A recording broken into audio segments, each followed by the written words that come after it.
What we wanted to do was spotlight not only individual women and gender diverse people who are autistic, but also hear from the experts. Art brings just such a sense of like freedom and joy. That's going to unlock a whole new side of you. I really like daring people to do things. I don't have a fear of heights. Oh, this is going to be great for me.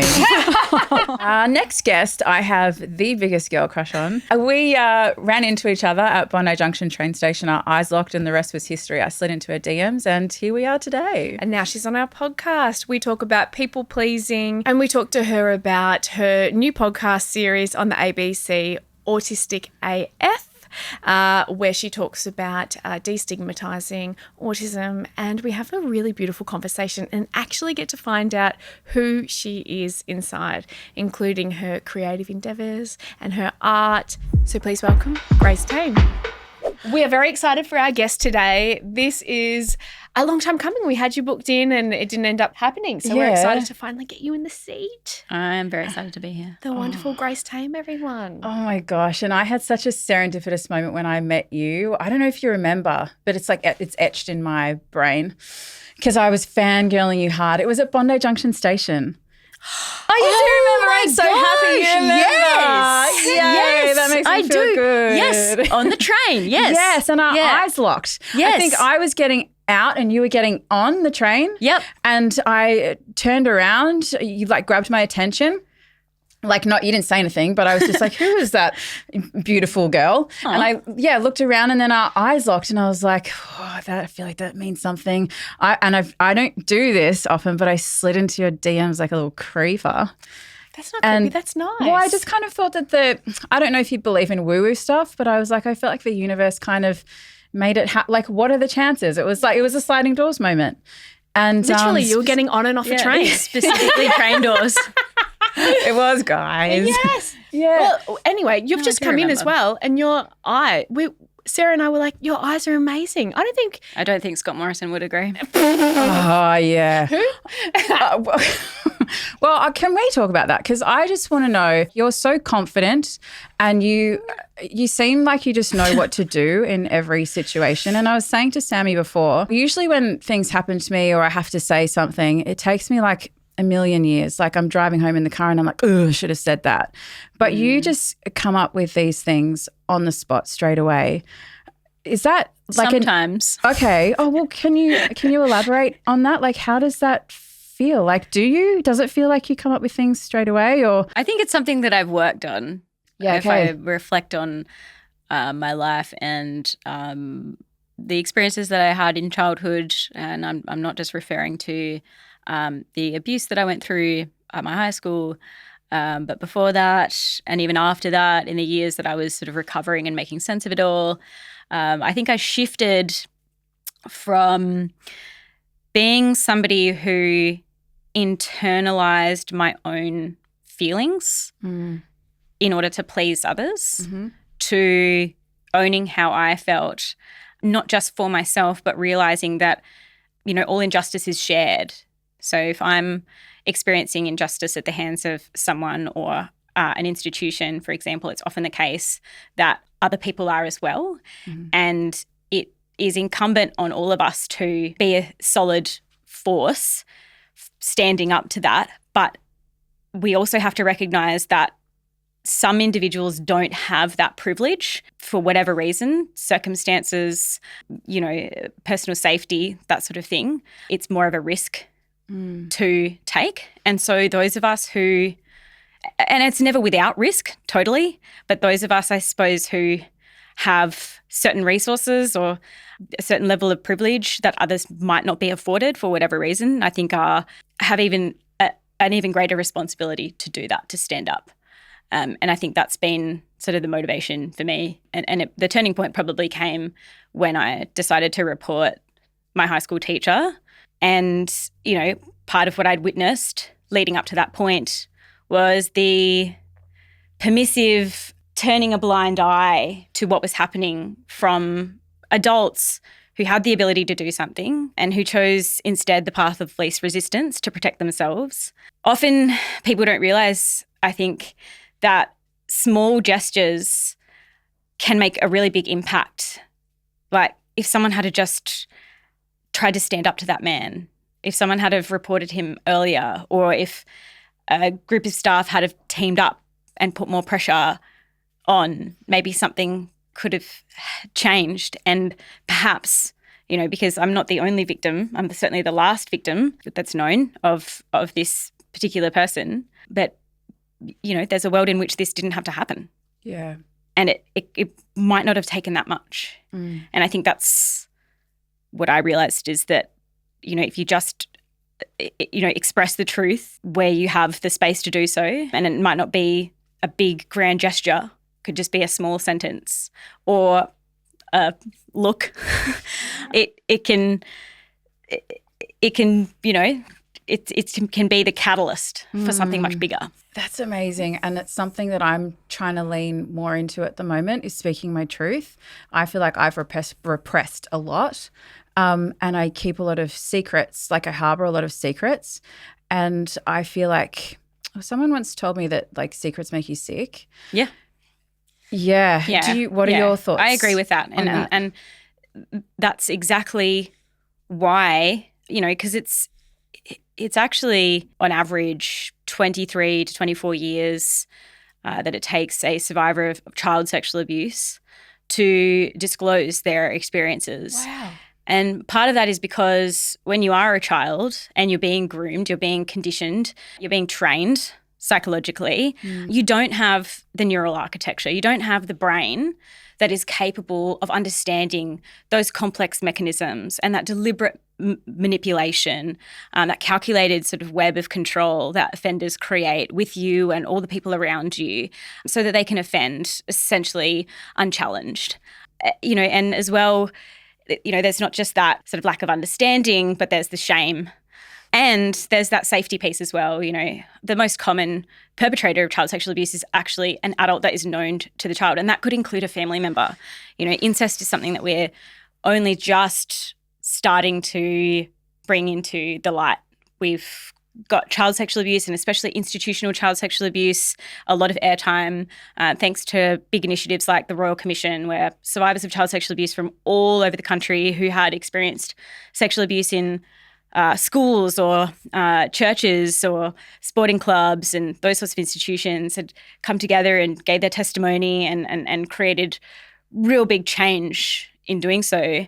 But yeah, a lot of the time it's within the family and we don't want to talk about that. And so it is really important to remember that it's not as simple as saying, we need to speak about X, Y, Z. And that's why, again, I come back to that point of like, for those of us who do have, I guess, greater privilege or different circumstances that allow more freedom, it's sort of on us to do that work. I've been thinking a lot about people pleasing because I'm a huge people pleaser. It's something I'm trying to break out of. And I was listening to your podcasts on Ladies We Need to Talk. That's what it's called. Yeah. Right? Where you hosted. Ladies We Need to Talk. Yeah. Autistic AF. Yeah. Grace Tame. It's me. That's really cute how you do that. You did that on the podcast too. You said, that's Grace Tame, it's me. And you do that as well. You go, so yeah, and I always hang shit on Sammy for saying that. I'm like, everyone knows who you are, who you guys are. But you spoke about people pleasing on that podcast. Is that an autistic quality? People pleasing? I think it's hard to ascribe absolute qualities to autism because the autistic experience has so much variation, not just between individuals, but within individuals. Sort of needs shift, traits can shift depending on the environment and how safe a person feels.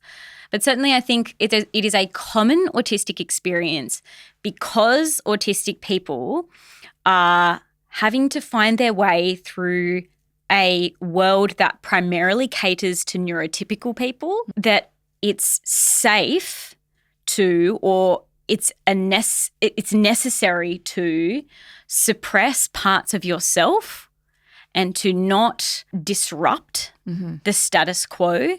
And then people pleasing almost becomes sort of second nature. And it's not deceptive, it's protective. It's safety. You feel safe there. Yeah, I understand that feeling as a people pleaser.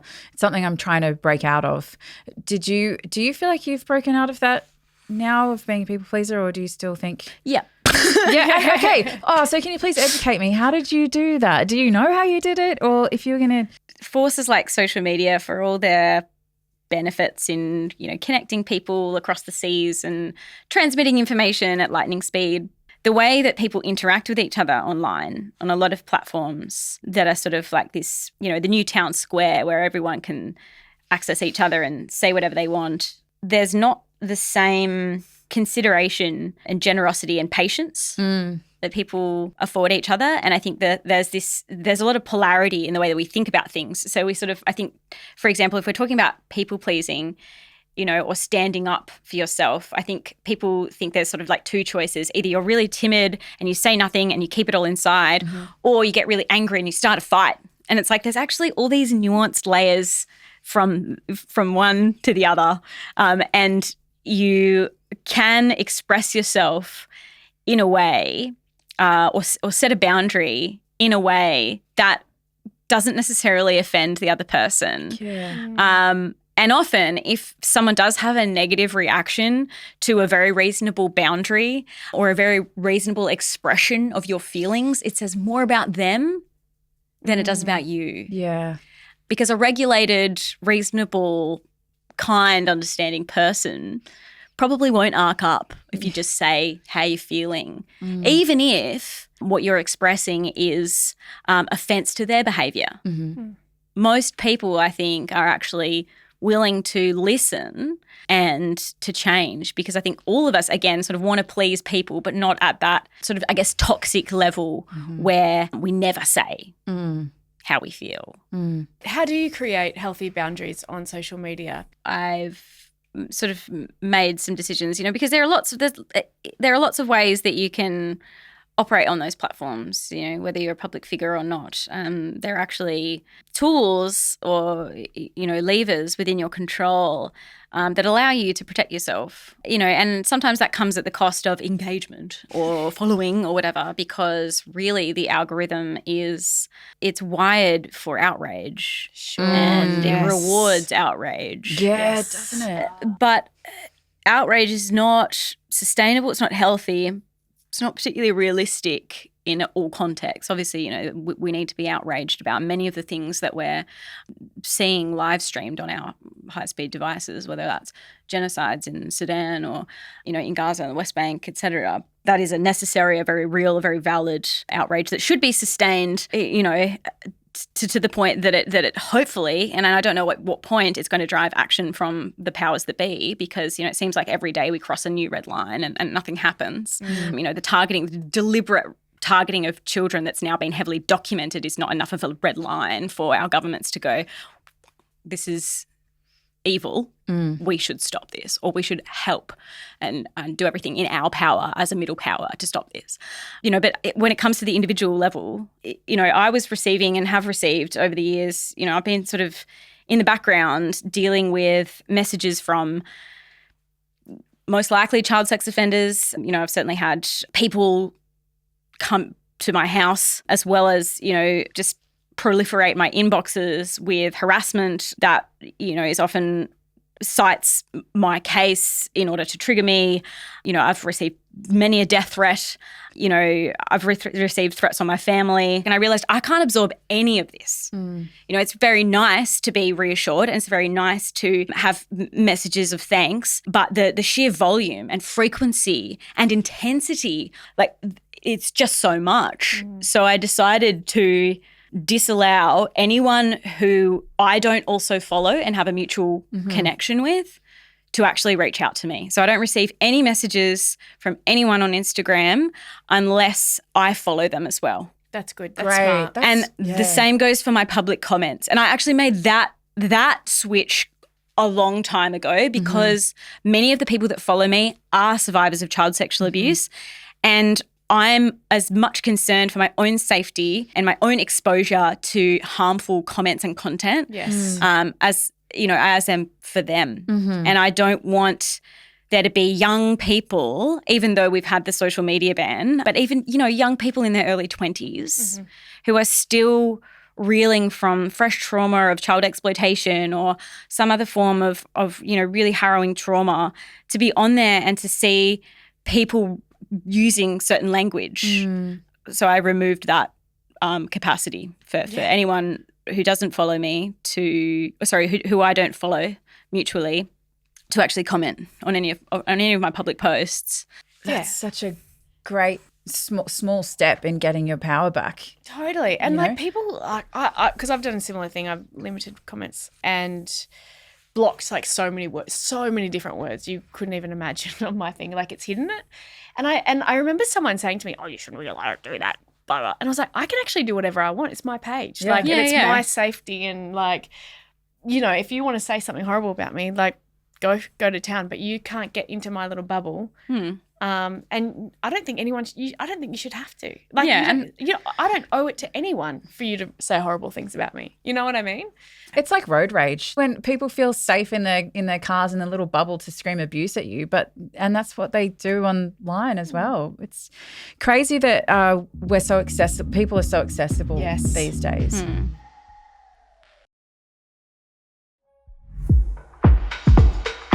A question that we ask all of our guests on this pod is there a moment in time where you feel like you've reached a really awful time in your life, like the depths of despair, and you've had to like crawl your way back up and crack on with life, and how you've managed to do that? You've already spoken about a lot of things.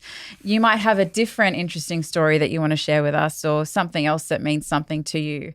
I think I'd like to use this opportunity actually just to thank the people in my life that have stood by me, and that's the real privilege. We are, especially in the West and especially in sort of an urban context, we're very much, taught to associate success and privilege with material things, wealth and resources and that sort of thing. But really the greatest privilege I think in this life is love, unconditional love in particular, from family and friends, and chosen family, I suppose. And, I have that in spades. My mother comes from an enormous family. She is the middle child of her fathers, 4 older full sisters and 4 younger half sisters. And for the sort of the full sisters, the first 5 of them, there are 13 of us cousins, 11 of us cousins, I should say. 8 of us are girls, and the age ranges from like 16 to the mid-40s. And we're all like a big, extended, close family. And at various points in our life, we've always had each other's backs and taken each other in, sort of like lived with each other on and off, and, being that sort of unfailing, constant support network. Both my parents are very good people and have, sacrificed a lot, and they've always believed me. I think that's a crucial thing as well. My parents, my close friends and family they've always stuck by me and never doubted me. Like many survivors of child sexual abuse, it's taken me a long time to get to this point of what I would call relative stability. I'll be 32 in December, and if I make it to December in the current share house that I'm in, that'll be the longest time that I've ever been under the one roof my whole life. So I've kind of lived a very gypsy like life in terms of the physical sort of like my environment. And that in of itself is very destabilizing, let alone, all the other things which are probably likely consequences of, having sort of such a sort of unstable or tumultuous life. And I moved to the United States when I was 18, as soon as I could, leave home essentially. It's the Wild West in every sense of the word. And, I did sort of lots of rogue things. I worked on a weed farm before marijuana was legal. I got involved in some pretty dodgy situations, the specifics of which I won't go into. And for a while there, like after I finished, I went to a community college, not to a proper university there. It was sort of far too expensive, but I did go to a community college, befriended a lot of locals. But after that 2 years ended and I didn't have the structure to help keep me accountable and to keep me on track while I was still sort of managing this trauma, which was very new at the time still.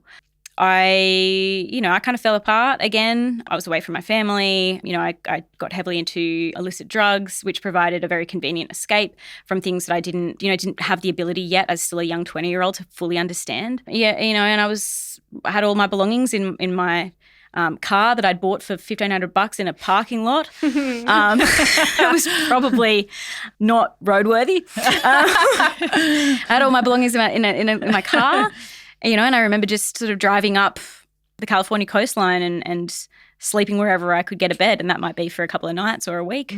That was pretty touch and go, and I sort of stopped talking to my family, and that's very unusual for me. My mother had that sort of, parental intuition kick in, and she actually came and rescued me. Oh, wow. I got into some bad situations with some unsavory people after a very, very dramatic yelling match at a petrol station in San Francisco.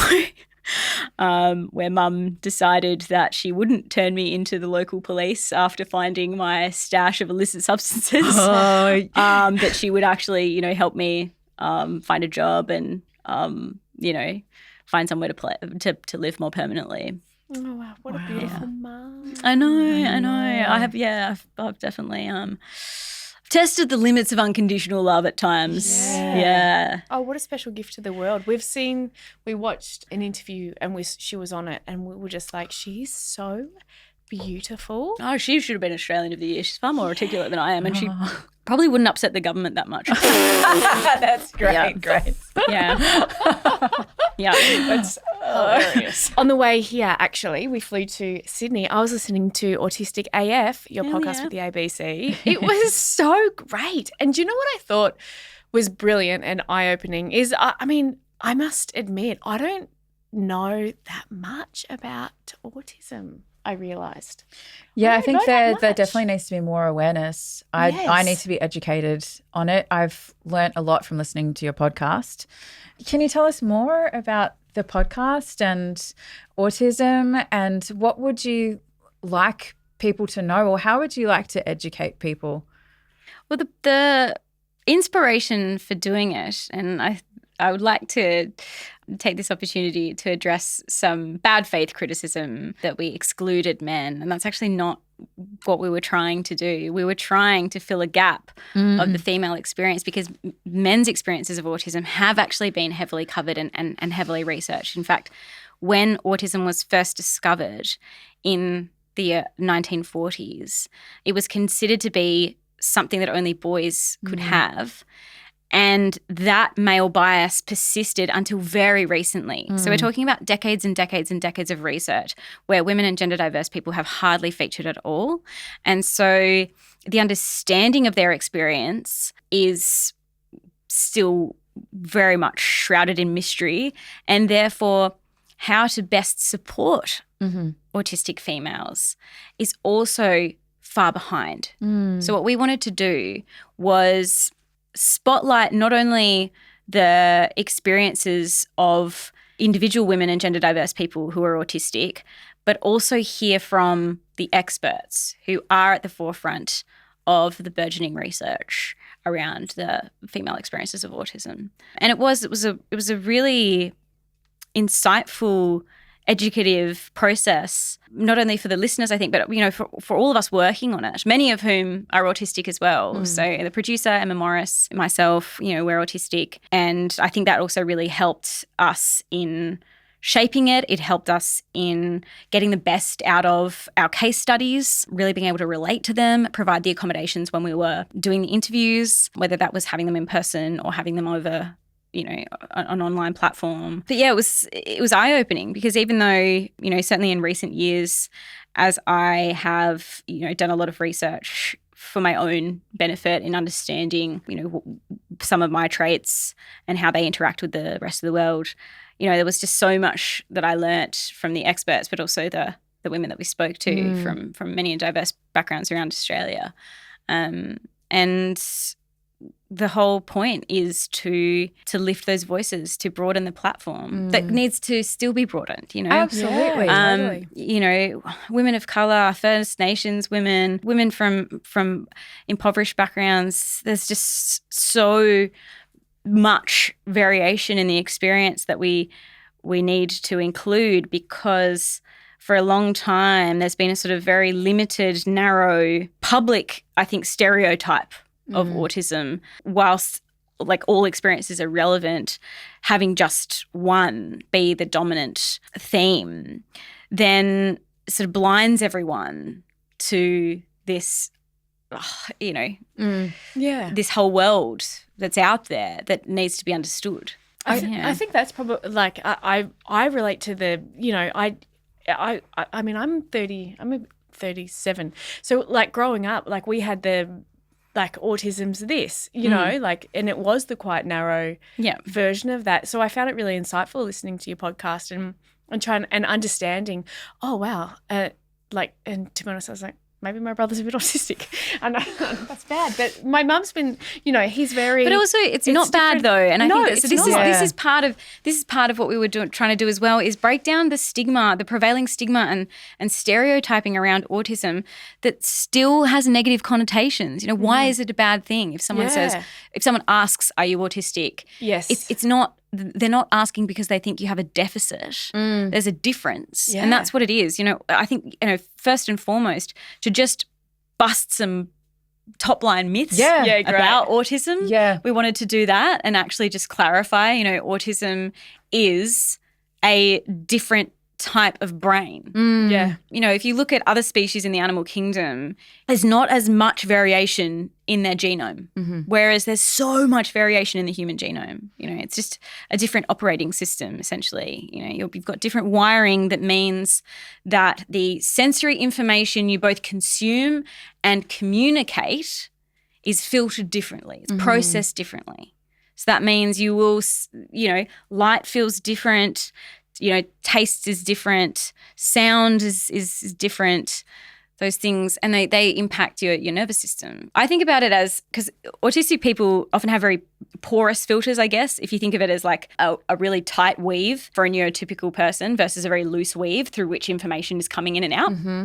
Autistic people are often experiencing such a high volume of sensory inputs. Like the lights are often brighter for us and the sounds are often louder.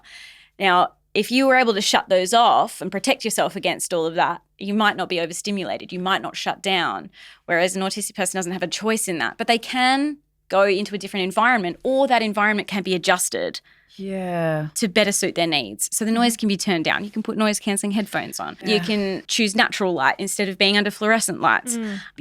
Just those sorts of things. And I think also as well, one of the things that we wanted to communicate is that, again, there's a wide variety, and there are certainly autistic individuals and autistic families where there are really high assistive needs. That can be really overwhelming. There's a lot of support that's required. That's where a lot of our government resources should be going. It's often the case that those adjustments and accommodations can actually be quite small, and they have a massive impact. Yeah. And they often improve the quality of life, not just for the autistic person, but everyone around them as well.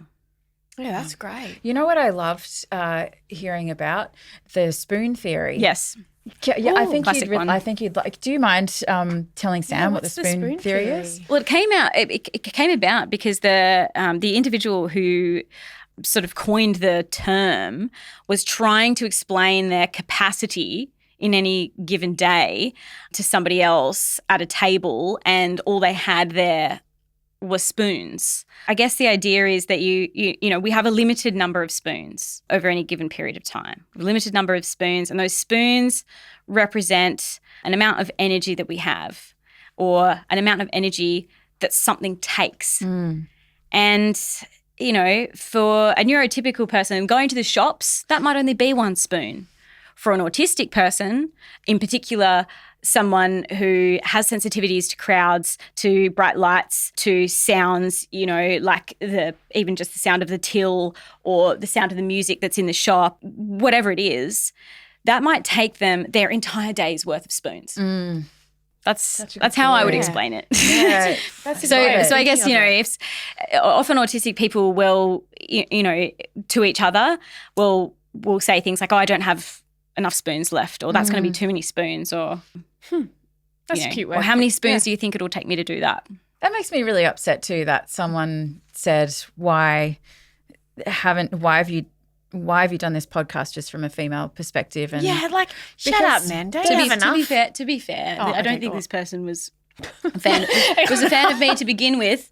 Right. And I think they were looking for reasons to criticize myself and criticize the ABC. You know, the podcast is supposed to be an affirming podcast more broadly, you know, obviously hosted by Yumi Steins usually. I was very lucky to sort of take over for 4 episodes. But the podcast is for women to support women, and it's not because it's anti-men. no, This is Like- something that kills like me, mate. men's rights activism is also very important. And Yeah. it doesn't have to come at the cost of women's rights. yes. Yeah. You know? Well, I mean, it's not inherently a bad thing. I always get like, it's like on International Women's Day. They're like, what about International Men's Day? We do have an And International Men's Day. But and it's just like, guys, hey, come on. Yeah. Like, Also, you know there's, what I mean? yeah, and there's just not It's enough. There's not enough research done into female medicine. I don't think. Like, No. as an endo, Yeah. you know, living with endo, and I know you have endo too, Grace, and we spoke about it briefly before. But there's just not enough research or education, and also 2 things can be true at once, like you Yeah. said before. You know, we can champion men at the same time as championing women Absolutely. and educating about Absolutely. both things. totally. I love men. I'm surrounded by men. But like, I love them dearly, and they're beautiful, kind, loving men. Yeah. But let's just, can we just have a quick moment? Is that all right? You know what I mean? But also is too, like someone, whether you're a man or a woman, yeah. and somebody else is talking about their experience or their success or their plight, whatever it is, you know, if that comes as a threat to you, again, that's more about you Yeah. and you needing to do the work. It's, you know, good individuals, men, women, gender diverse people from whatever background, good individuals will champion each other.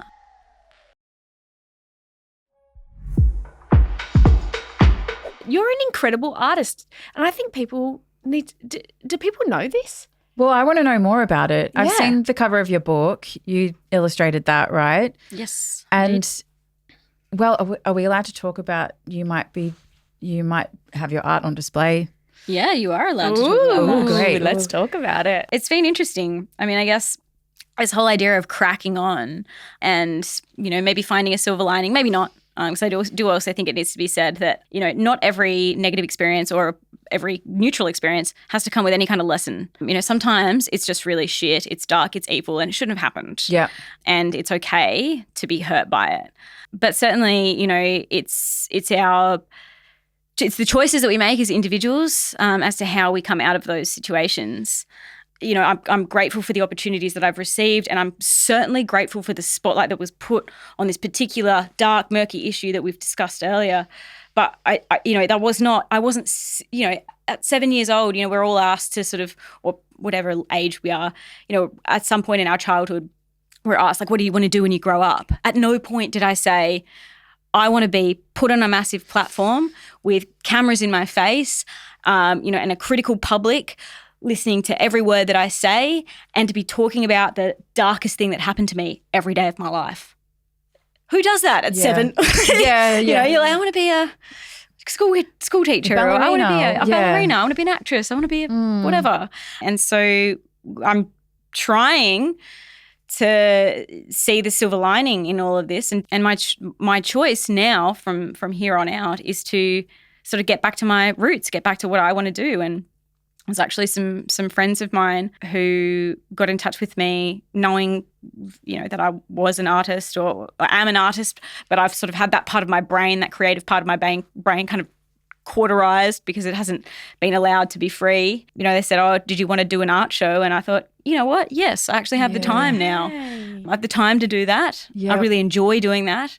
And even just in the last couple of weeks, I've been purchasing all the materials that I need, and also like developing and then actually executing the concepts that I want to illustrate. And it's like I have actually released a part of myself from prison. Yeah. And it's sort of, it's actually, again, it's in one way it's so liberating and exciting, thrilling and motivating. And then on the other hand, you know, it makes me think, oh gosh, wow, I really was just putting one foot in front of the other and pushing through so much, you know. I feel like before you said that before, I was just about to say, I feel like that's going to unlock a whole new side of you, just like diving deep into your art. And I think just art brings just such a sense of like freedom and joy. And I'm really excited for you to have the time and the space, like you and said. to have the joy again. Oh, yeah. You know? Yeah, because it's instead of, you know, because obviously, you know, producing art, you have to draw from within the well of yourself. You have to make something, but it's the kind of extractive work that is immediately regenerative. Yeah. You know, for all that you're taking out, you're getting a lot more back instantly. You know, especially when I'm sitting there and I'm actually in the process of putting pencil to paper, and every, you know, pencil stroke is going on the page, and the idea that I've had from its, you know, seed germ to all the way to there, the finished product. I've like been a part of that, and it's like that, you know, instant sort of reward and proof of something that I've brought to life. Yeah. Great. Yeah. And That's something exciting. else that you're good at. And The art's in the eye of the beholder, I think, and you know what some people like is, you know, what others dislike. But I think it's more about whether you know, like the same thing goes for writing. Like, do you believe what you're writing? Do you believe what you're making? You know, that should be.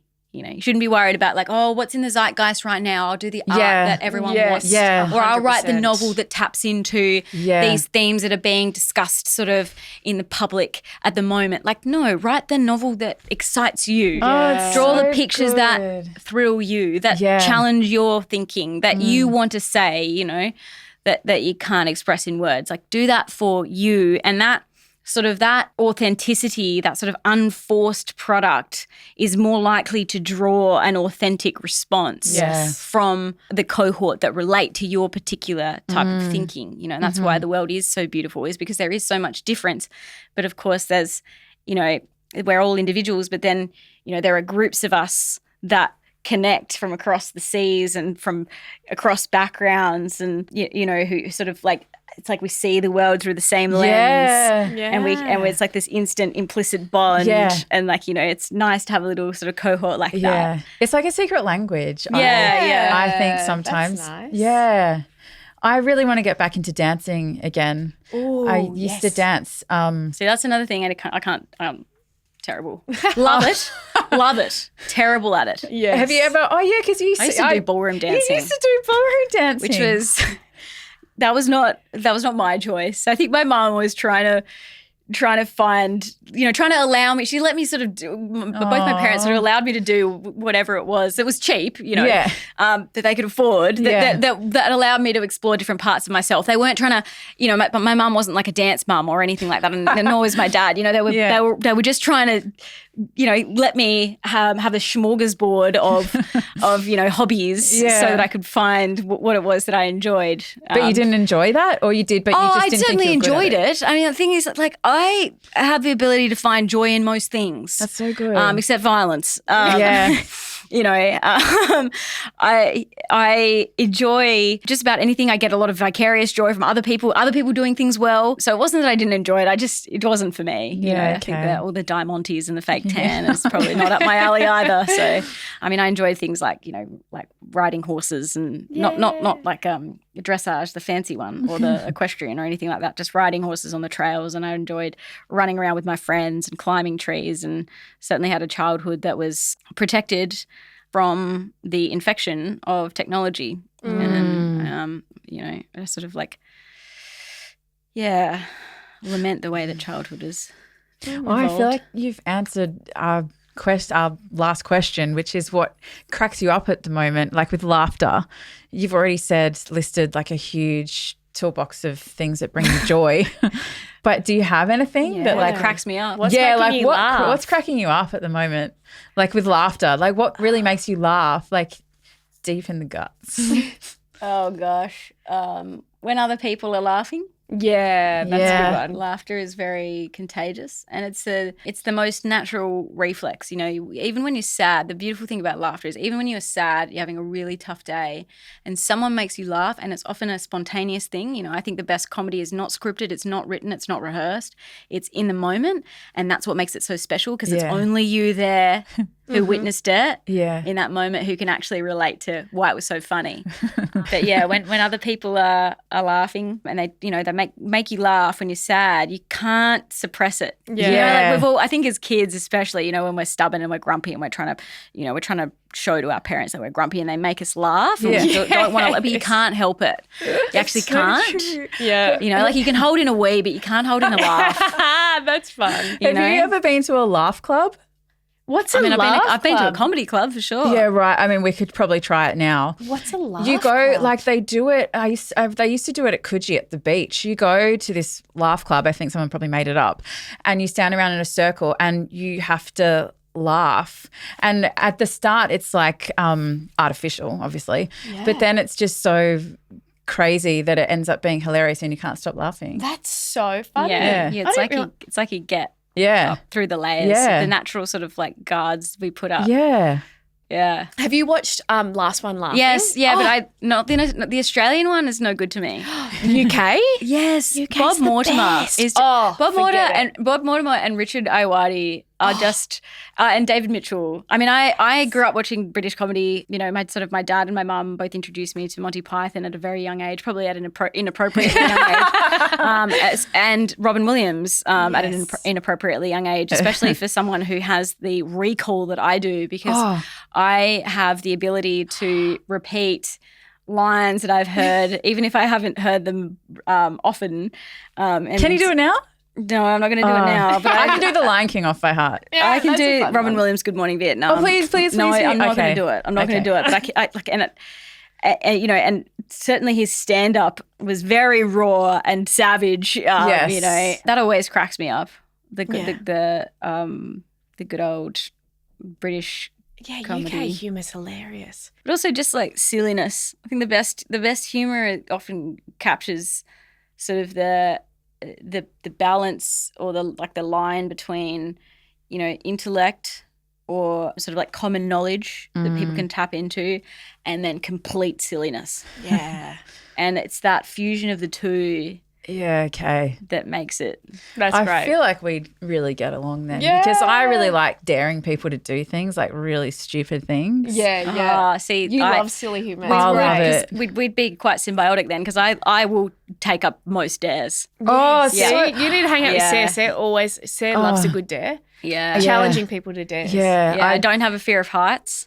Oh, this is going to be great for me. Probably bad for me. I'm going to slide right back into your DMs if you haven't blocked me. Do you want to know your I've got a cliff. Do you want to know your future, Grace? Not really. Don't even want to know my past. You can interpret it any way you like, but we get all of our guests to crack fortune open cookie? a fortune Yeah. cookie. You don't have to eat Sometimes it. they're really dumb. Sometimes they're good. What concerns me is the almost like shellac exterior Nature. of the fortune cookie that I can see my reflection in. And maybe that's my future. Maybe you don't even have to eat them or open them. Just look at the surface of the fortune cookie that is like a polished bald man's head. What does it say? An iota of practice is better than tons of teachings. I could not agree more with that as someone who did not go to university. I mean, I went to community college, but not proper university. I don't have a degree of any kind. But I certainly have a lot of life experience, you know, being out there in the trenches, Yeah. you know, and I think that gives you a perspective that you can't get in any classroom or institution. Yeah. I meant to And- that. Thank you so much for sharing all of that That's all right. Yeah. with us and with our crackheads. Thank you so much for being here. I now can I call myself a crackhead? If you are. want to. You can be a crackhead if you want to. I mean, I can see the headline now. Grace Tame's now crackhead. I just, want to take you around in my pocket. Yeah, thank you so much. Probably fit. Thanks so much for coming. Get some in. Really overalls. I'll be appreciate like a it. little koala in the front, a little That'd be so kangaroo. cute. That'd be so great, actually. That'd be wouldn't it? fun. Yeah.